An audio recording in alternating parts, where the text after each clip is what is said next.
Bom, olá, crianças. Bom dia, boa tarde, boa noite para vocês.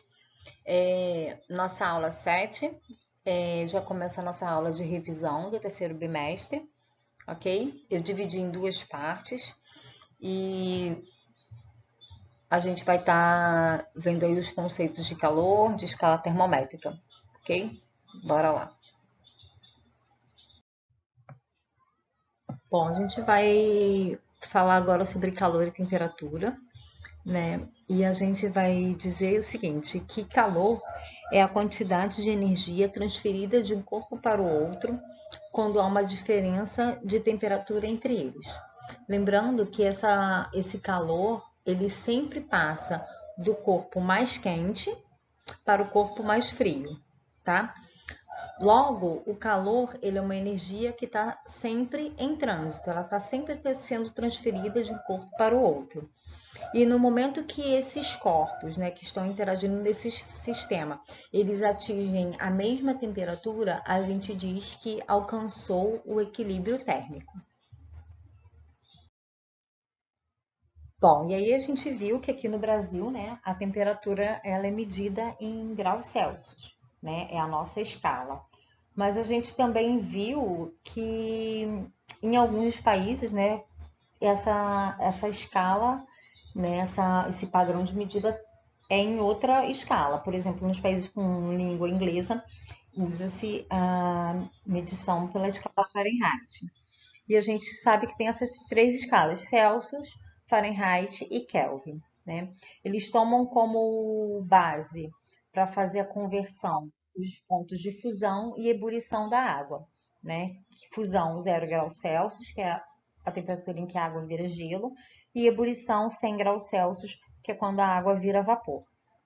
E aí, fazendo a relação, a gente acaba chegando nessa fórmula, né?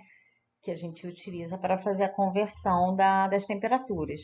A temperatura em Celsius dividido por 5 é igual à temperatura em Fahrenheit menos 32 sobre 9, que é igual à temperatura em Kelvin menos 273 sobre 5. Então, quando eu quiser transformar de Celsius para Fahrenheit, eu uso a parte que me fala de graus Celsius e Fahrenheit. Se eu quiser Celsius e Kelvin, eu uso a parte de Celsius com a parte de Kelvin. Se eu quiser Fahrenheit e Kelvin, eu uso a parte de Fahrenheit e a parte de Kelvin. E aí é só fazer aquela produto do meio pelos extremos, né? Aquela multiplicação cruzada que vocês tanto conhecem, para poder chegar no resultado.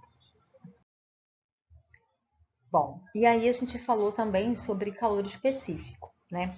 O calor específico, ele é a quantidade de energia que eu vou fornecer para minha substância para que ela eleve a temperatura dela em 1 grau Celsius a cada 1 grama, tá? Ele é a capacidade que a substância tem de ganhar ou perder calor, certo? E esse calor específico, como o próprio nome diz, ele é específico para cada substância. Cada produto tem o seu próprio calor específico, tá?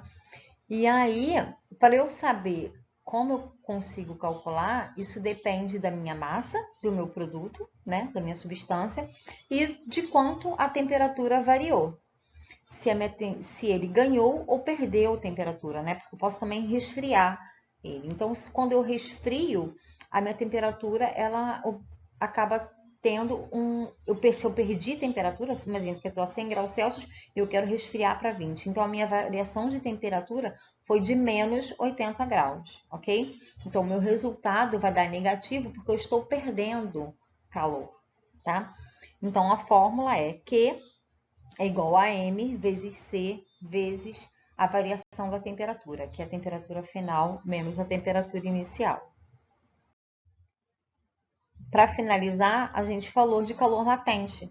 O calor latente é a quantidade de calor que eu também ofereço a uma substância para que ela mude de estado físico, né?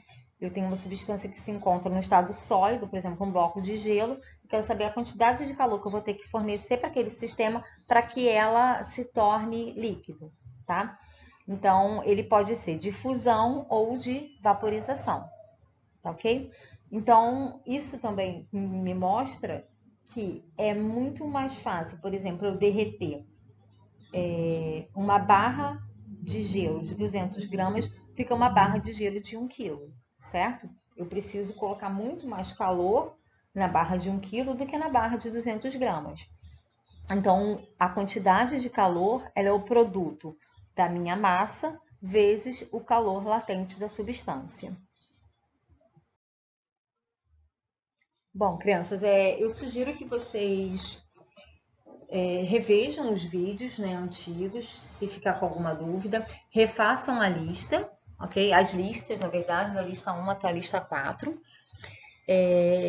para essa primeira parte, e na aula online a gente vai estar tirando as dúvidas de vocês, ok? Bom estudo para vocês e até a próxima!